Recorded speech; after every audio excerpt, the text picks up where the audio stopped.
So we've been talking about this Superintendent of Education race. Again, a lot of people, from what we've talked to, voters said that they went out. That was one of the primary reasons to vote. We're going to check in with Becky Buds. She is with Lisa Ellis. We've heard from Ellis throughout the evening, but Becky, at this hour, about 100,000 votes separate Ellis, a career professional educator, from Weaver. Darcy, you can see behind me the energy in the room has died down a bit as her campaign awaits the results. Ellis has been walking around the room tonight, thanking supporters and giving them hugs, shaking hands. And Weaver has continued that lead over Ellis, not only in votes, but in money. According to the State Ethics Commission, Ellis boasts more individuals to her campaign, but remains outmatched to Weaver's big dollar contributions throughout. And so we'll continue to keep you updated here at this race tonight. So live in Columbia, Becky Buds, News 19 WLTX. All right, Becky, thank you so much. So the other candidate on the other side of that ticket, Ellen Weaver, along with Green Party candidate Michael. We're going to check in with Weaver now. She is speaking, but the race hasn't been called yet. Let's listen in. Responding to COVID's educational carnage. Fault lines that have existed in our educational system for decades have been laid bare. Exhaustion has been real and trust has been frayed. But I firmly believe that when we work together, our moments of greatest challenge can be transformed into our moments of greatest opportunity.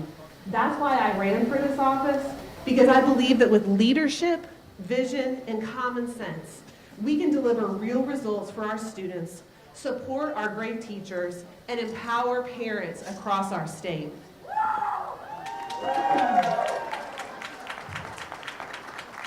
I asked for your votes, and now I'm going to be asking for your volunteerism. It will take all of us working in and with our local schools to support our students and to build strong bridges of trust and collaboration between our principals, our teachers, and our parents. This is the path forward.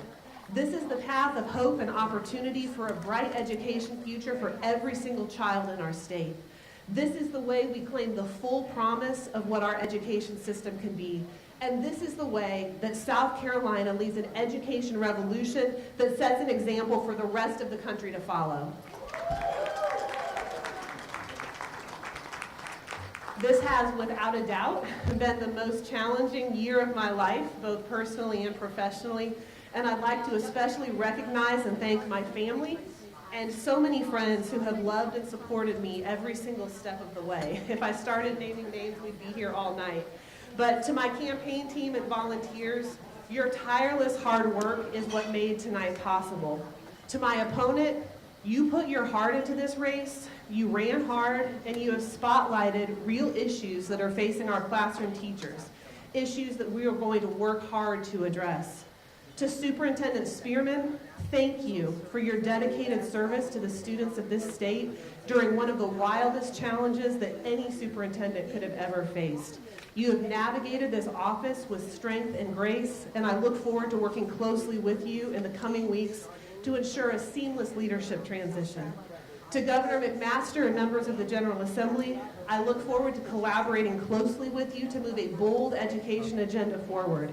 It will take a strong team and constant communication to make the difference that I know that we can make on behalf of our students, teachers, and parents. To our faith and business communities, our students and teachers need you now more than ever. I will seek new ways to celebrate. All right, that was Ellen Weaver, the Republican, declaring victory in the race for state education superintendent. I spoke with our insiders earlier. They don't believe the votes are out there for Ellis to mount a comeback, being down almost 10 percentage points. Ellen Weaver declaring victory for the state education superintendent. And Becky Buds, I believe, is going to continue our team coverage. She has been following both of these candidates all evening long. Becky?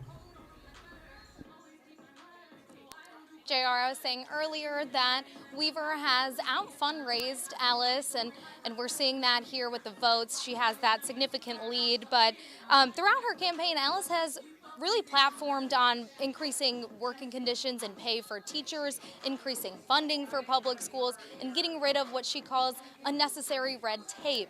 And Ellis tells me regardless of today's outcome, today is really a celebration of her campaign. Really need the support at the state level. We need some of the red tape that is there that prevents money from getting into the classroom, the mental health services that Lisa's advocating for. We need all of those things, and so I'm just excited that that's her vision for our state.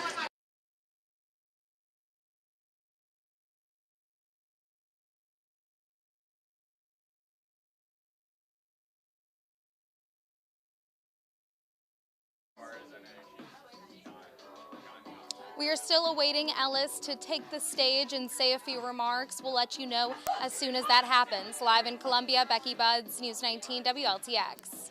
Becky, thank you so much. Of course, a disappointing loss again for Ellis, a career educator, not a politician, hoping that she could have made the right decisions for South Carolina's children. But again, first time in a very long time, South Carolina will have a new superintendent of education with no classroom experience in Ellen Weaver. Well, beyond